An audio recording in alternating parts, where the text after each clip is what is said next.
Okay, we finished the anatomy part of the respiratory system, and this time we'll talk about the physiology. Okay, so what do you think? What is inspiration and what is expiration? What is the meaning of inspiration and expiration?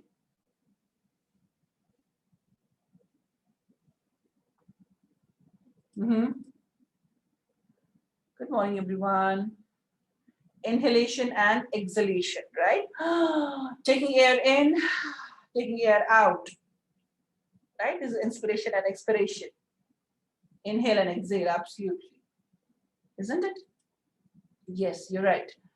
So the four events of the respiration are ventilation, pulmonary. So we have divided the entire respiration into four events. Like we have something called as a ventilation, okay, wherein we take the air in and throw it out, or normally we call it breathing. We have external respiration taking place in the lungs, between the alveoli and the blood, okay. And then we have the respiratory gas exchange, okay, where gas transport, I mean, wherein how oxygen binds to the hemoglobin and how it's transported through the blood, okay. And then of course we have the internal respiration, which takes place within these tissues, wherein the oxygen is diffused from the blood into the tissues, and in return carbon dioxide is diffused out. Okay, so internal respiration will take place in the tissues. Okay, now I'm not able to move my slides. What happened? Okay, now let's define these four events of respirations. Okay, we have first of all the pulmonary ventilation.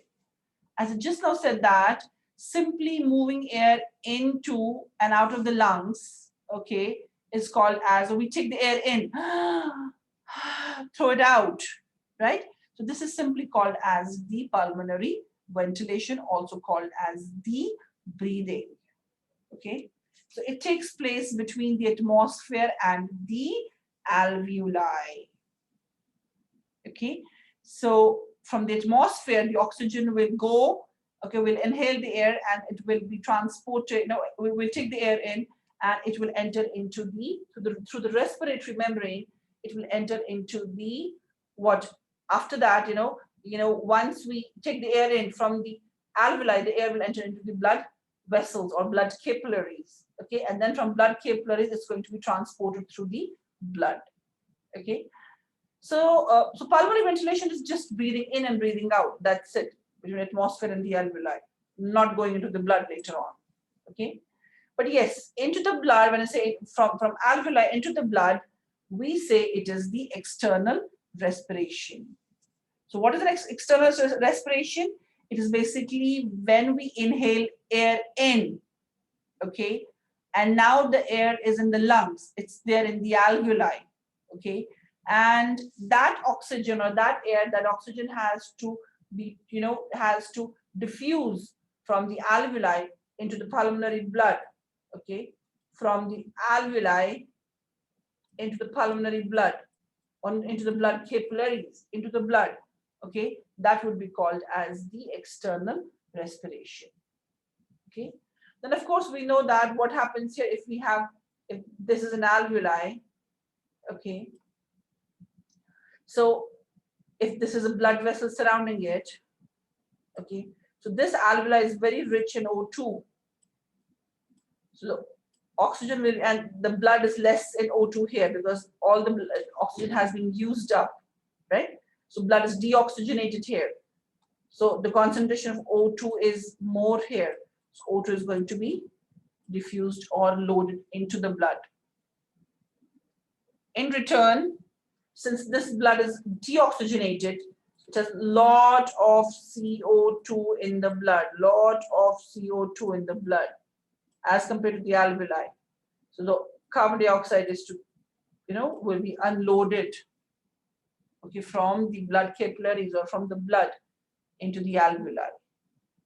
So one important point to notice here is you need to remember here that the external respiration will always take place in the lungs. So this is a very important point to note down, that if the question says, where does external respiration take place? It has to be in the lungs, because it's quite different from the internal respiration. Internal respiration is the respiration which takes place where? It takes place at the tissue level. Okay, at the tissue level, tissue cells. Okay, the air which I inhaled in, like from the alveoli, it went into the blood. So that was external respiration. Okay, then now this oxygen will bind to the hemoglobin and will be transported forming the oxyhemoglobin, right? So that movement of oxygen, okay, from the alveoli through the blood, okay, and then finally reaching to the area where we need to supply that oxygen, okay. So that is called as the respiratory gas transport. Okay, how oxygen is transported from the alveoli into the blood, after the alveoli into the blood, from the blood, okay, from the blood capillaries in the lungs, okay, and then finally that it reaches to the tissue level. Okay, and in the tissue level, what's going to happen? So if we have a blood vessel over here, blood capillary over here, so we might be having many cells over here, isn't it? And now this blood is so rich in O2. It's rich in oxyhemoglobin, right? Or you can say O2. Okay, so the area over here will have less O2. So oxygen is going to get diffused first into the interstitial spaces here. Okay, then from here it's going to be it will go into the cells. So this will be called as the internal respiration. Okay, this will be called as the internal respiration. Okay, so remember, external respiration, we said that it takes place in the lungs. Okay, while as internal respiration takes place at the tissues. Okay, and respiratory gas transport is how your oxygen is transported through the blood. Okay, or how your carbon dioxide is transported from the tissue level, because here the carbon dioxide will be given out by the cells, and this CO2 will be transported out into the blood vessels, right? And this carbon dioxide from the blood vessels is going to be, from the blood, you can throw this out. It will go to the lungs, and from the lungs, this carbon dioxide will diffuse from the blood capillaries into the alveoli, and then to be thrown out, right? So now let's define all these four processes in detail. Okay. First of all, as we said, that we started with the breathing or the pulmonary ventilation. How will it take place actually? Okay. So pulmonary ventilation, as I said, that breathing in and breathing out, inspiration and expiration, in and out, breathing in and out, is simply called as a pulmonary ventilation. Okay. And this process is very much dependent upon, volume changes, which will further change the pressure in our thoracic cavity. Because you know that throughout our body, we always talk about from higher concentration area to lower concentration area, from high osmotic area to low osmotic area. So the same principle will apply here in the lungs as well, wherein the oxygen will be at the higher pressure than the thoracic cavity, then the intrapulmonary pressure. So oxygen will be diffused in. Okay, and then later on, the intrapulmonary pressure or the pressure in the thoracic will be more than the atmospheric pressure. That's how the air will be thrown out, from high pressure to the lower pressure. Right? This is the basic aim. Okay. So now let's see how will all this happen, right? See, inspiration, as I said, inspiration is flow of air into the lungs, and expiration is air leaving the lungs. Okay. So as I said that the volume plays a very, very important role. Okay. For example, if I have something here with more volume, What will you expect about the pressure, guys and girls? The pressure will be less or more here. Increased volume. It's inversely proportional. Less, of course, right? So more volume, the pressure will be less. Okay. Now let's say the same thing will decrease down to this much. Now what can you expect about the volume? Now the volume is what? Less volume. Now what will be the pressure? The pressure will be more or less? More, high pressure. Absolutely, right? It's going to be at high pressure, right? So will things move from here to here or from here to here? Will things move from A to B or from B to A? What do you think? Things will move from B to A or A to B? Remember, B is at higher pressure than the A. From B to A, of course, right? B is at higher pressure than the A. Right? So the same principle we're going to talk about here, okay, when we say inspiration and the expiration, taking the air in and throwing it out. Okay. So as I'm taking the air in, for example, I took the air in, right? So we have a muscle called the diaphragm, okay, which is usually when it's not contracting, when it's relaxing, it's a dome-shaped muscle like this. If this is the thoracic cavity, this is the abdominal cavity, the muscle looks like this. Okay, so when it's not contracting. Okay, so what happens? So as we inspire, okay, what does that mean? That means when I take the air in, okay, this diaphragm is going to get flattened like this. It will be flattened like this.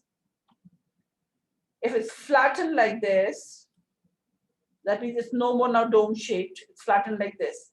What will happen to the area? What will happen to the volume? Will the volume increase or decrease here? Because of diaphragm going flat.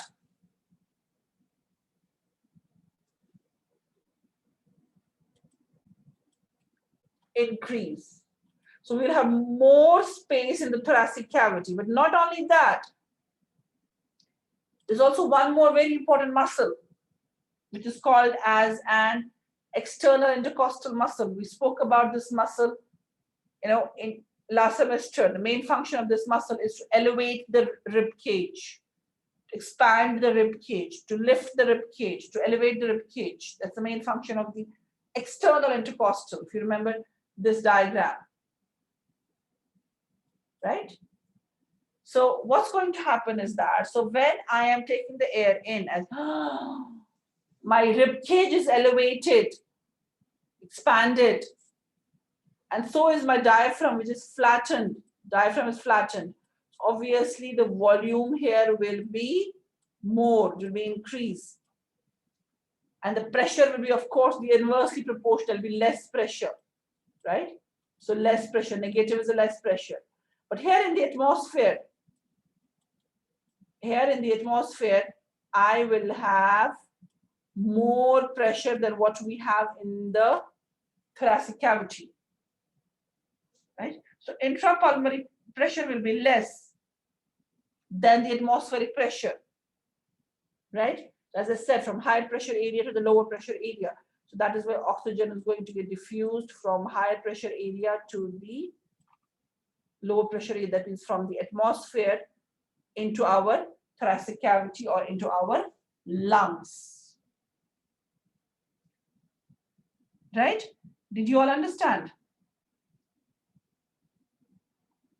As I told you that everything here is all about, throughout our bodies, everything is about pressure changes, concentration gradients, right? Osmotic differences, right? So from an area of higher concentration to the area of lower concentration. So the same is going to happen here as well.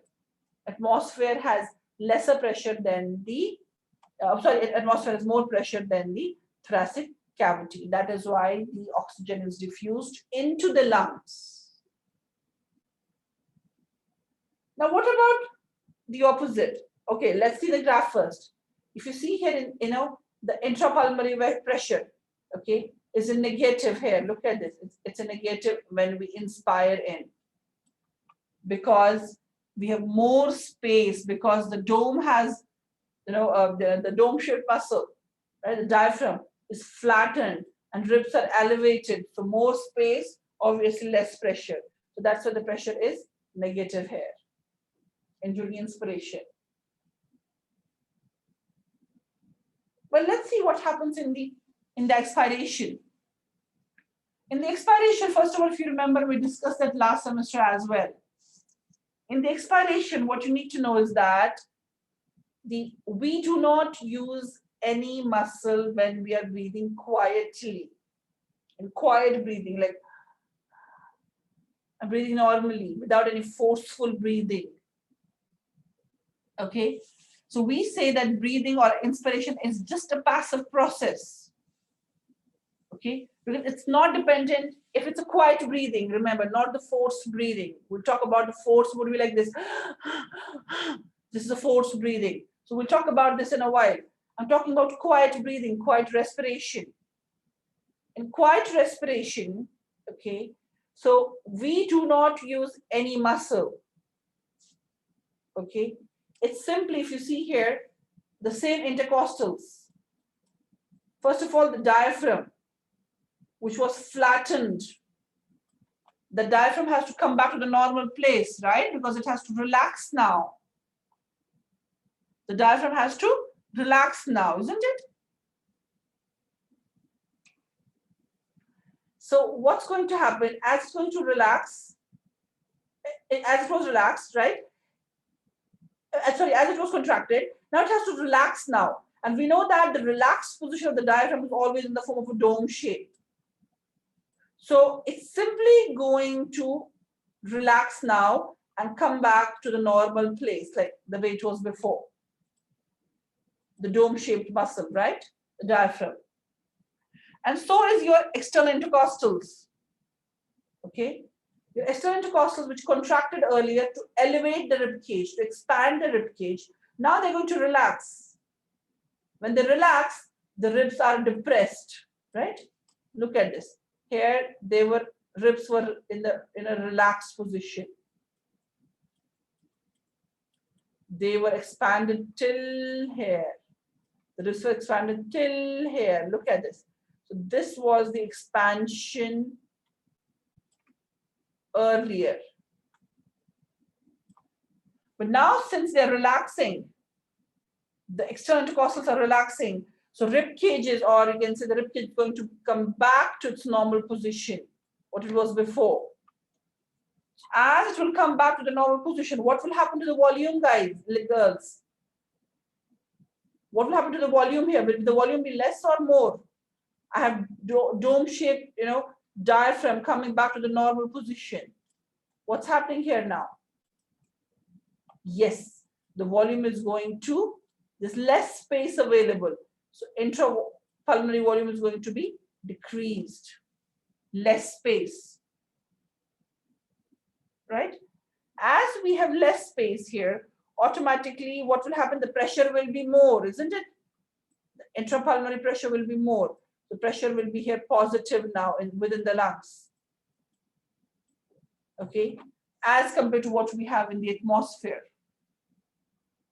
right? So now from high area to the lesser area, like in the atmosphere, which is negative. Okay, so that's how this will be called as the expiration. When I'm expiring out, like I know that within my lungs, in the intrapulmonary pressure, right? That pressure is more as compared to the atmosphere. While it's the opposite in the breathing, inspiration. Did you all understand what I'm trying to say? Why we throw air out? We are expiring out because at that time, the intrapulmonary pressure, the intrathoracic pressure, okay, it is more than what we have in the atmosphere. Okay, so that's why we breathe out. And did I use any muscle over here? Did any of my muscle contract over here? Except the diaphragm's relaxing, or except the intercostals relaxing. Did any of my muscle, contract here? No, of course not, right? Because I'm not doing any forced respiration. I'm quietly breathing. So normal breathing is effortless. You don't have to put any effort in the normal breathing. Okay, so you don't have to put any effort in the normal breathing. No muscle has to contract in the normal breathing. Okay, but that is not the case with the forced expiration. In the forced expiration, okay, so it's not going to be just a passive process. No. If I'm expiring out like, even if you can put a pressure on your abdomen when you're forcibly expiring out. You will see that you're not only using your respiratory muscles, you're also using your abdominal muscles while you expire out. Is it clear to everyone? Now, which muscles are we using in the forced expiration? This is something which we spoke about last semester as well. We use muscles called as the internal intercostals. Okay, so I repeat, when I'm forcibly expiring out, only at that time I use internal intercostals. Otherwise, we don't use them. We don't need to use them because it depends upon the natural elasticity of the lungs, and your diaphragm is going to come back to its normal position, and so is your external intercostal going to be when you're quietly breathing. But that's not the case when you're forcefully expiring out. Okay, at that time we have a muscle which is called an internal intercostal, which is going to contract. Okay, as this muscle contracts, right, and it's not only the intercostal muscles, along with that we have some respiratory muscles like the oblique muscles, external internal obliques, or rectus femoris muscles. They are going to come as the synergists, as the helpers. Okay, so that will be only during forced expiration. I'll be using my muscles only in the forced expiration. So we cannot be dependent on the natural elasticity of the lung. Or when can my expiration be, when do I need to use these internal intercostals again? Yes, if God forbid, the respiratory passageways are basically, they're narrowed just because, a patient had a pneumonia, had a bronchitis, because it was clogged with the mucus. Okay, or patient had asthma, okay, contraction of its bronchioles, right? So at that time, what's going to happen? We're going to take the help of other muscle called as the internal intercostals. So when I'm forcefully expiring, yes, at that time I'm using not only the internal intercostals, I'm also using the abdominal muscles as well. Are we okay till now? Right? So look at this. When I'm expiring out, when I'm throwing the air out, at that time, okay, within the lungs, I have less space and more pressure, increased pressure within the lungs, right? So that's why it's in a positive, intrapulmonary pressure as compared to what we have earlier when we were breathing in, right? Did you all understand? But the muscular part is very easy, right? So you know that externals are used for the elevation of the ribs, and internals we use them only to lower the ribs when we forcefully expire. Clear, everyone? Okay, now you need to know certain definitions. You should be thorough with these definitions because we're going to do a lab on Thursday based on the respiratory system. Okay, so this will be further showing you the things in the lab. Okay, so just remember the definitions. What is a tidal volume? Tidal volume is a normal resting, you know, when I'm at rest, I'm breathing in and out of the lungs. It's about 500 ml of air which goes into the lungs and out of the lungs with each breath, remember. Okay, and this respiratory volume is called as the tidal volume. What about the inspiratory reserve volume? IRV. Okay, in the inspiratory reserve volume is, for example, doctor will ask me, take as much air as you want to take. Like I will do, as I'm trying to take a lot of air, okay, forcibly I'm taking that air in. Okay, so the amount of air that can be taken forcibly, additionally, then the tidal volume, then your normal tidal volume, okay, that's called as an inspiratory reserve volume. As I said, you need to know the definitions and the numbers as well. So this is about how much? 3,100 ml.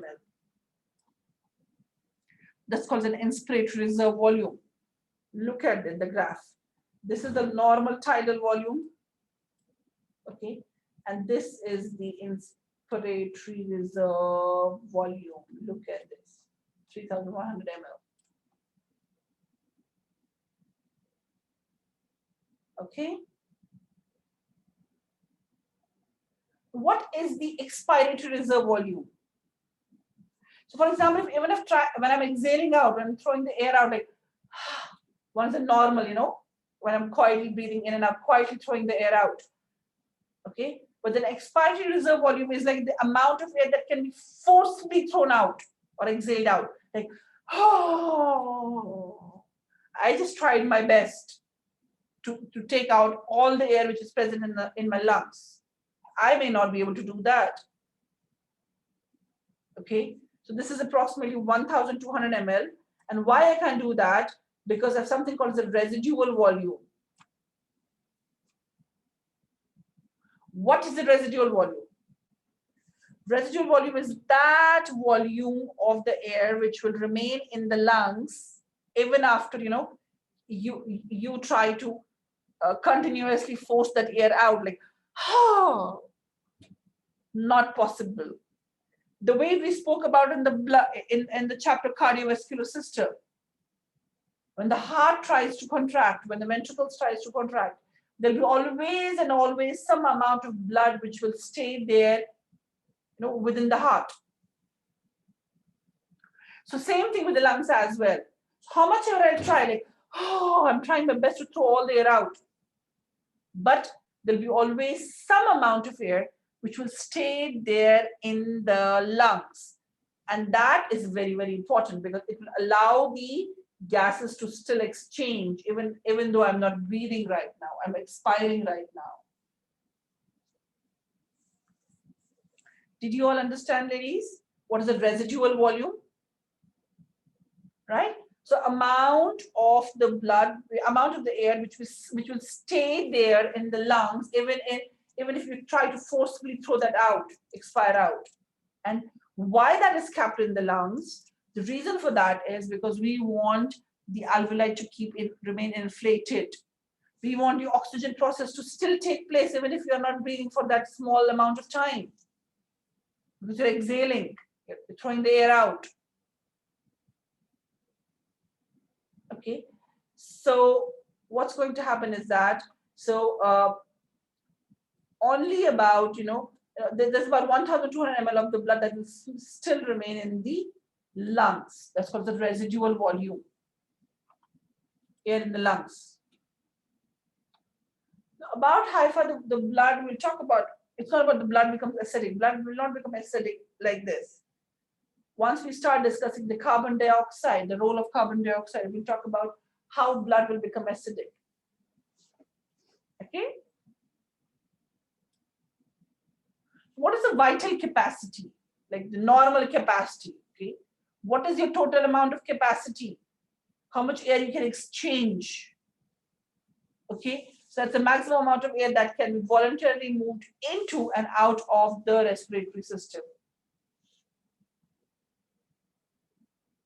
Okay, So in short, if you have to calculate the vital capacity of anybody's lungs, simply take the tidal volume, take the inspirated reserve volume, take the expirated reserve volume, and add all of them together, and it will be 4,800 in men and just 3,100 in females.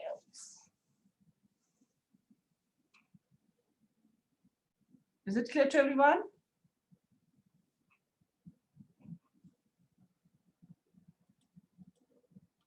Okay. What's the dead space now? Dead space volume. Okay. Dead space volume is that amount of air. For example, I say tidal volume is like 500 ml. That means when I'm taking 500 ml in, for example, okay, I will always have, like, for example, 100 ml of the air, okay, which will fail to reach to the alveoli. It will stay maybe in the conducting zones, because if you remember, we spoke about conducting zones and the respiratory zones, right?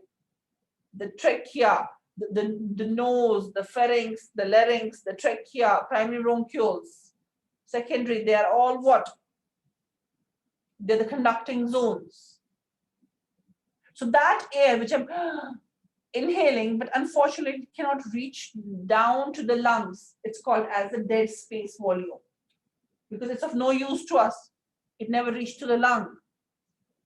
You know, after experimenting, they found that it's 150 ml of blood, which will never try to reach to the, to the alveoli. It's called the dead space volume. What is the functional volume? Functional is out of that 500, for example, the 350 ml of blood, oxygen, reach to the lungs. Okay, so reach to the respiratory zone, so which can be exchanged with the blood. So that will be called as the functional volume of the blood. And we do, we measure all these capacities using an instrument called as the spirometer. And the lab on Thursday, you're going to do this experiment. I mean, based on the respiratory system. So look at this. This is the normal tidal volume. This is the inspiratory reserve volume. Look at this. This is the expiratory reserve volume, right? And then if you see here, this is like just the vital capacity. Okay, so expiratory plus tidal plus inspiratory will give the vital capacity, which is this much. Know the numbers as well. But in the total lung capacity, we are going to add up the residual volume on also, right? It stayed there in the lungs. Okay, so all this together will be the total lung capacity in a healthy person with the healthy lungs. Very important. Healthy person with the healthy lungs. Very important, this point. Are we all okay about these definitions? Yes, ladies? Any question till now? We okay. Okay, good. Okay. And then the external respiration, gas transport, and internal respiration, right? So now that was just about the first part of it, We just discussed about the ventilation, pulmonary ventilation, air going in and air coming out. But then what is the external respiration? Okay. So as I told you that external respiration, you have to be very, very careful that external respiration is that respiration which takes place within the lungs.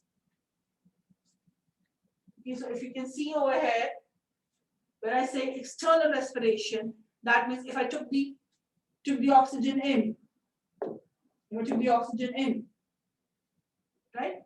That oxygen finally managed to reach to this is an alveoli. This is the alveoli, right?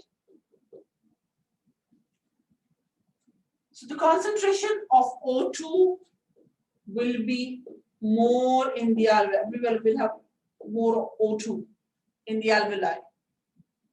As compared, look at this, as compared to what we have in the blood capillaries. It has, it's carboxyl, there's more carbon dioxide than the oxygen. So look at this, the amount of oxygen is more in the alveoli. Okay, and what's going to happen?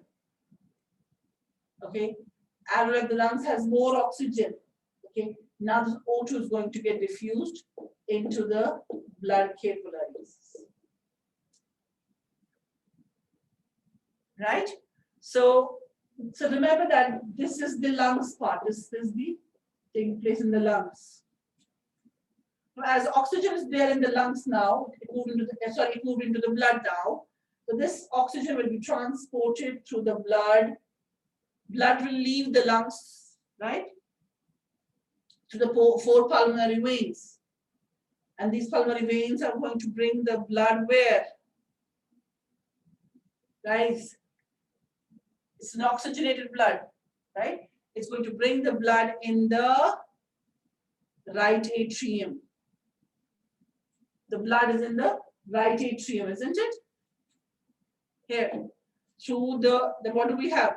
Through the bicuspid valve, it will be sent to the left ventricle. Left ventricle will send this blood through the blood vessels, okay, to the area which is here in the tissues. This area is in the tissues, in the cells. Okay. Now this blood is rich in O2. It's rich in O2, rich in O2, rich in O2. As there will be less O2 here. So this oxygen is going to get transported into the cells. Right? So remember, this part will take place in the tissues. Now, as oxygen is transported here into the cells, we know that cells also give off carbon dioxide. Okay. So, as you saw here, when the oxygen was more here, okay, in the blood vessels as compared to the rest of the tissues or cells.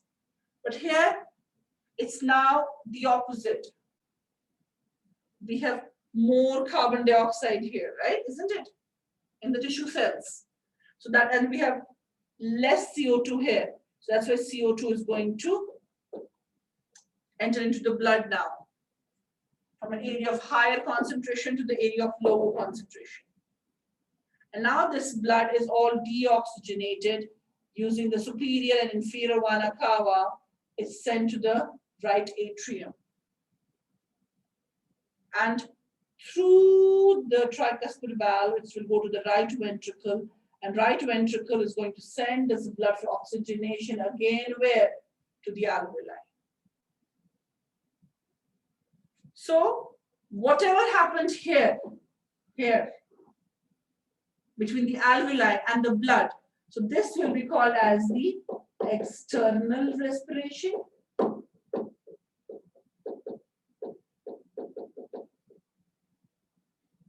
Okay, so whatever happened here, oxygen was diffused into the tissue, and in return carbon dioxide was diffused out from the tissues into the blood.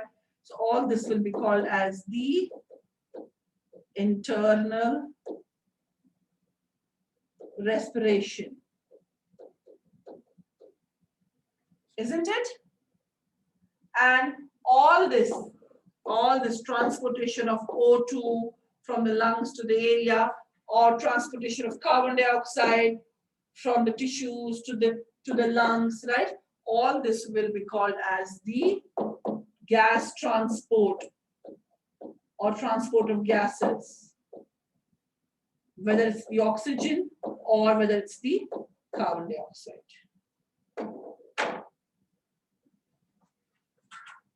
Are we okay, everyone?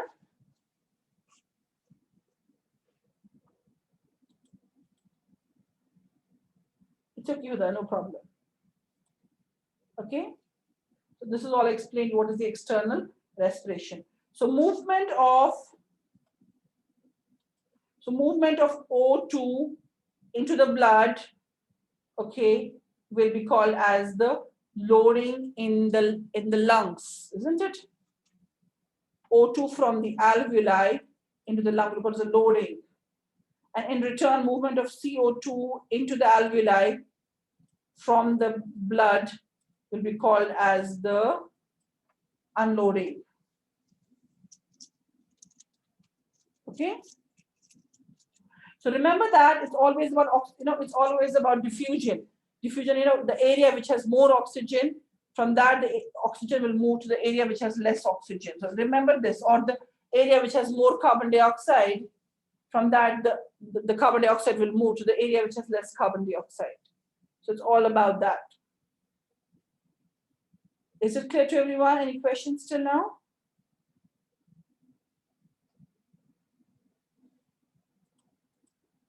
Everyone, we okay? Right? So remember, it's all about the diffusion is the main key. Concentration difference is the main key. Why the gases will move from one part to the other part. That's the main thing. Right? And then the gas transport, I mean, this part, this gas transport. This gas transport. Okay, so oxygen, you know that. Where does oxygen bind to? Which molecule will the oxygen will bind to? What is the transporter of the oxygen? A protein called as hemoglobin, isn't it? So it's the hemoglobin which is going to transport the oxygen within the blood. Yes or no? Right? And to which part of the hemoglobin will the oxygen bind to? To which part of the hemoglobin will the oxygen? Iron. Very good, Noor.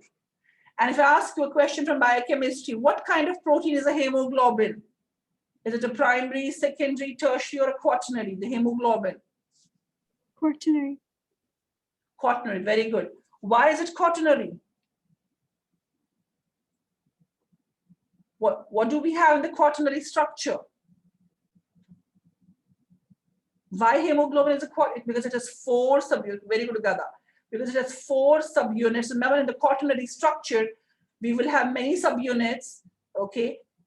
Each one is called the monomer, right? For example, a monomer, dimer, tetramer, right? So each subunit, here we have 4 subunits, 4 polypeptide chains, okay, which are linked to each other. That's why we said that it has a quaternary structure, the 2 alpha and the 2 beta. Very good, right? So the oxygen will bind to the hemoglobin, forming the oxyhemoglobin, and your 98% of the blood, okay, is transported in the form of the oxyhemoglobin. Okay, and only a small amount of it, just 2% of it, okay, is dissolved in the plasma. That's a very, very small amount of it. Is it clear to everyone? Now, carbon dioxide one is a very challenging one. Okay, as you can see over here, let me get my pen. What's wrong with it? Okay, as you can see here, this is the oxygen present in the alveoli of the lungs, right? The concentration of O2 will be more over here, more over here, more over here, more over here, as compared to the blood. Here the oxygen will be less. Look at the oxygen will diffuse, or you can, if you load it into the blood, it will enter into the RBC. And this oxygen will bind to the hemoglobin, forming the oxyhemoglobin. So throughout the blood, it will be transported as oxyhemoglobin. But that's not the case with the carbon dioxide. Okay, we'll talk about carbon dioxide in tomorrow's class because it needs a lot of attention, and you have your biochemistry exam today. So tomorrow we'll discuss about how carbon dioxide is transported within the blood, because you need to know that how important carbon dioxide is in terms of maintaining the pH as well as a very small amount of CO2. Okay, so we're going to stop over here. We're going to do carbon dioxide. We don't have a class tomorrow. We have a class day after tomorrow, right? In Tuesday's class, we'll discuss about the carbon dioxide, how carbon dioxide is transported through the blood. Okay, And this is not a very, very long chapter. This is a shorter chapter, right? So we're going to hopefully finish it either this week, but we have a lab on Thursday. So we might finish this chapter on Sunday next week, and we can start the digestive system after that. Okay? So let's do the attendance first. So is everyone ready with the attendance? Your mics are switched on? Everyone? So please keep your mics ready.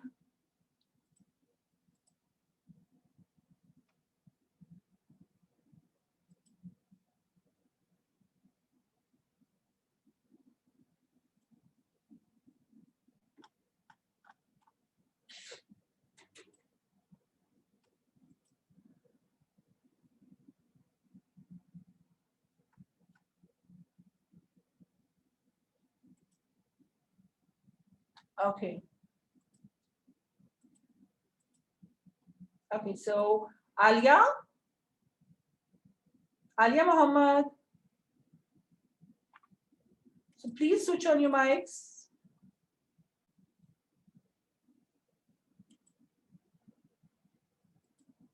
Okay, Basma Muhammad.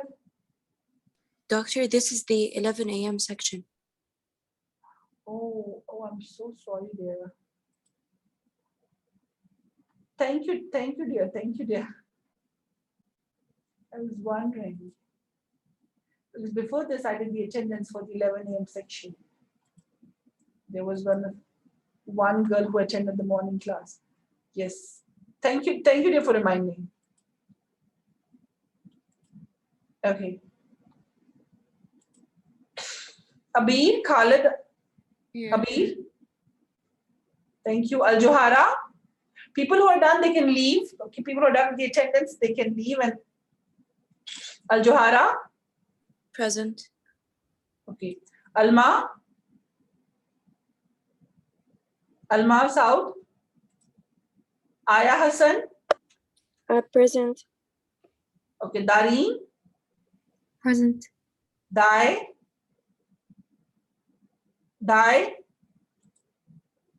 Eva Faud. Eva. Fatma Nidhal. Yes. Okay. Ghazal Fadi. Present, doctor. Thank you. Gada Fahad. Present. Gada Khalid. Gada Khalid Al Muhim. Gada Muhammad Rahman. Present. Qadir. My mic is not working. Okay. Qadir is also here and Eva is here. Okay. Qadir marked you present. Okay. Qaida Muhammad. Qaida. Present. Haifa. Present. Hana Abdul Kareem. Hana. Hadil Abdullah. Present. Thank you. Hind Sultan. Hind. Okay. Huda SLNZ. Present. Huda Here. Yes, doctor. Okay. Huda is there. Jude Rami. Lina Hassan Shaiba.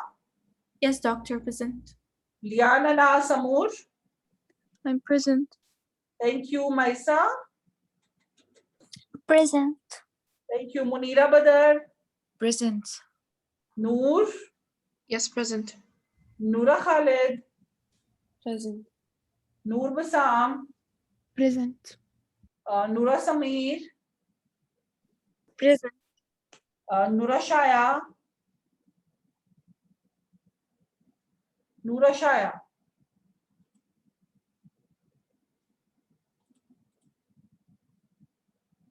Okay.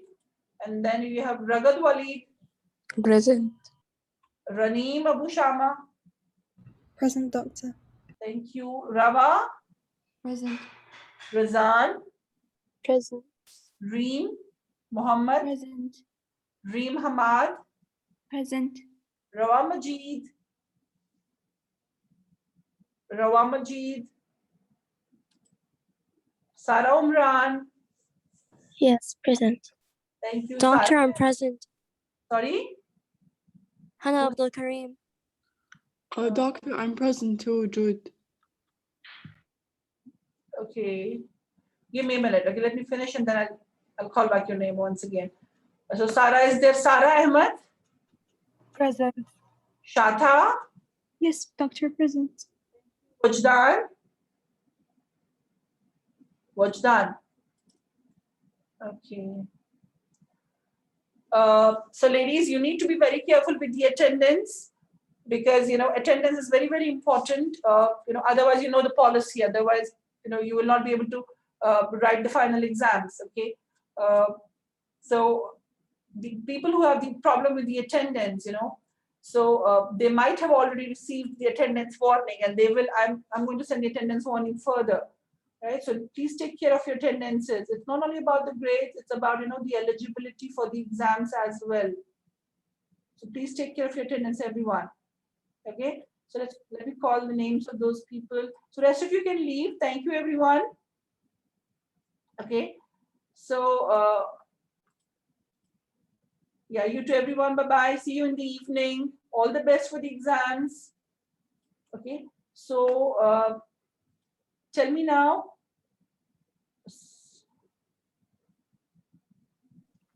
Jude, doctor. Good. Okay, give me a minute. Jude Rami, right? Yes. Yes. Okay. Thank you. That's it. Only Jude. Okay. Thank you, everyone. Bye-bye.